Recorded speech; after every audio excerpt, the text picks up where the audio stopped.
The timeline of this is something that has actually changed over the years.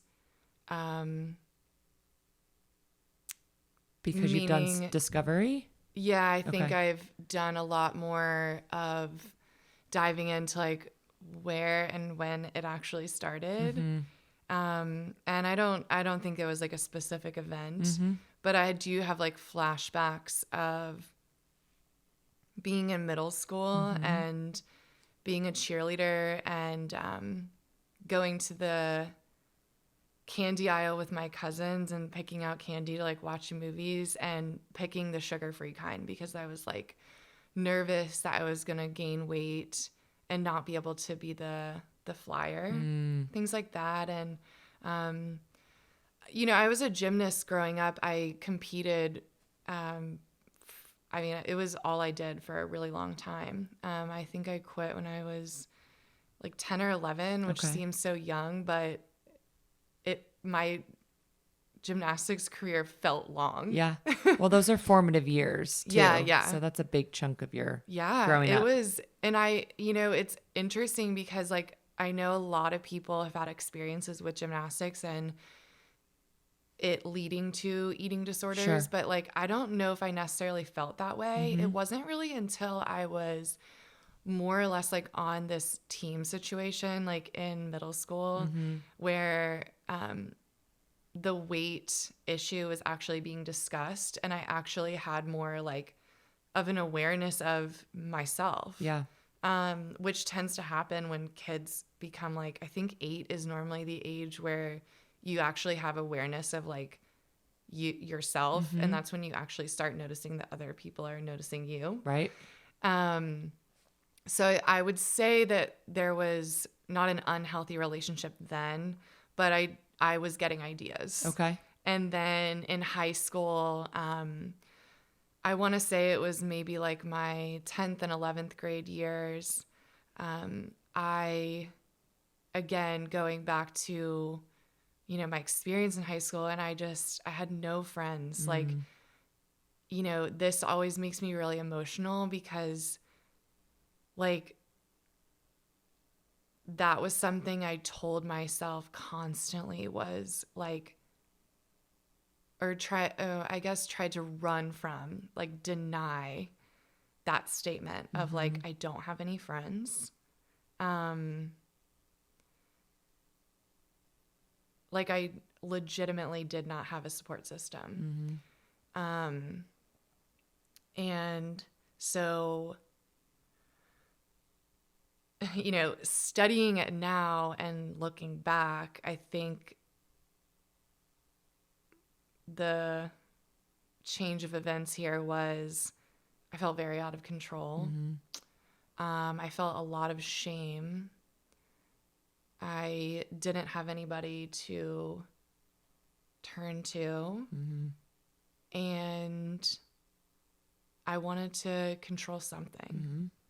So I started to do that. And, lunchtime in general, like for me in high school was so stressful. Like it's like re-traumatizing sometimes when I think about it, and like my body remembers it. Yeah. Like when lunchtime would happen and I would go into the library and like we weren't allowed to eat food in there, but like I didn't have anybody to sit with. So I like felt like that was my only choice. So I would go in there and I would have to like sneakily eat my lunch because I didn't want to get in trouble. Right. And I think over time, I just was like, I'll just stop eating it, And yeah, it was a very like stressful time for me. Yeah. And you're how old? 28. No, at the time. Oh, I was. You're like, I answered that one real quick. I win. Didn't even have to do math. Yeah, exactly.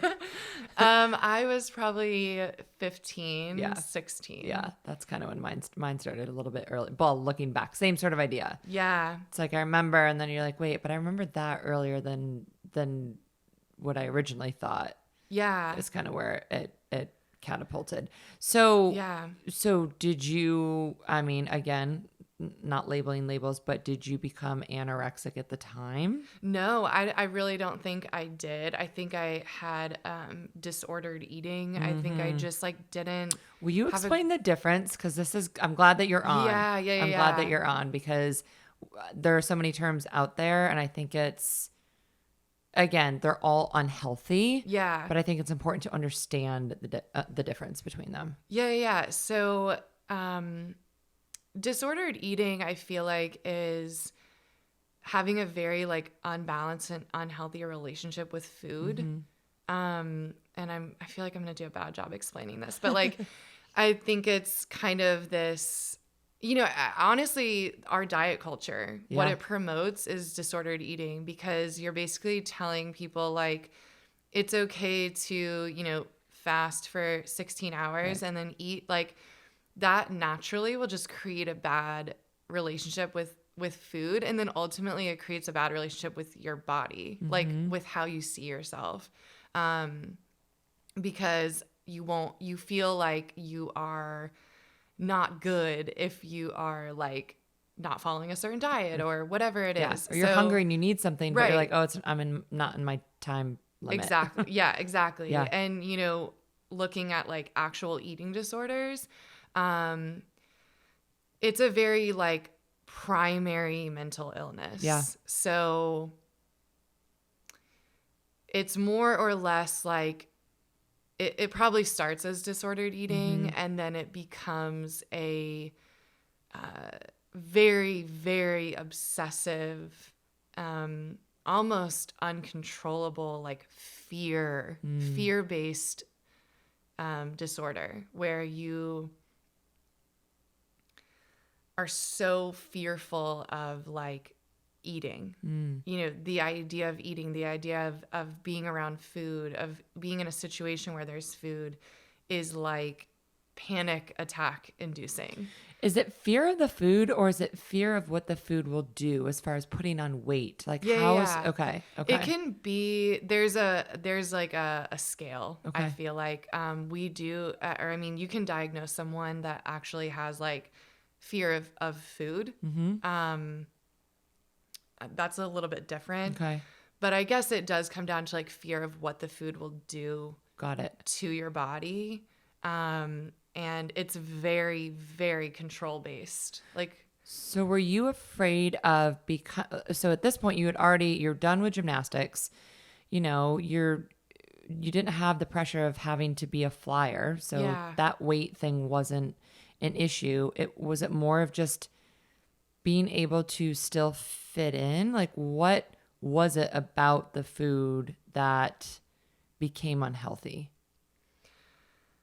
to be honest, I felt like it was the only relationship I really had. Okay. So I wanted to have control over it. When in reality, it turned and had control over you at some point, Yeah. right? And I mean, if anyone is listening and Yeah. and I mean, you too, like if you understand what it's like to have either disordered eating or an eating disorder, it's like truly it becomes like a relationship. Everyone has a relationship with food, but this becomes like sliding into like a very toxic relationship. Like you could even compare it to a toxic relationship with a person. Yeah. Where it is a relationship. You become very codependent on it. Like for example, for me, like, I feel like a lot of people think that those who have eating disorders, like, just don't think about food. Like they just don't eat, but it's like the opposite. Right. You're so codependent on food that you can't stop thinking about it. But it's like this cyclical, like pounding thoughts of, how am I going to get out of eating this meal next? Or how am I going to control my next portion? Or whatever it is, like it becomes all you can think about, Right. which is very similar to like a very toxic codependent relationship with like a person. Right. And that was like the only relationship I really had in high school. Like I didn't have friends to talk to. So I just talked to myself constantly, and it was about the food, but it was a very like separate sort of conversation. I'll briefly mention this, the type of therapy approach that I really am interested in and kind of like leaning towards is called internal family systems, Okay. which was designed to help people with eating disorders. And like, it sort of, hypothesizes that like we all are made up of these different parts. So like when we hear our thoughts, it really does sometimes sound like a different part of us is talking. And so that's my best way of explaining it, was like, I felt like I kind of was in a relationship with someone or something. Yeah. It was me, but like it was a different part of me. Yeah.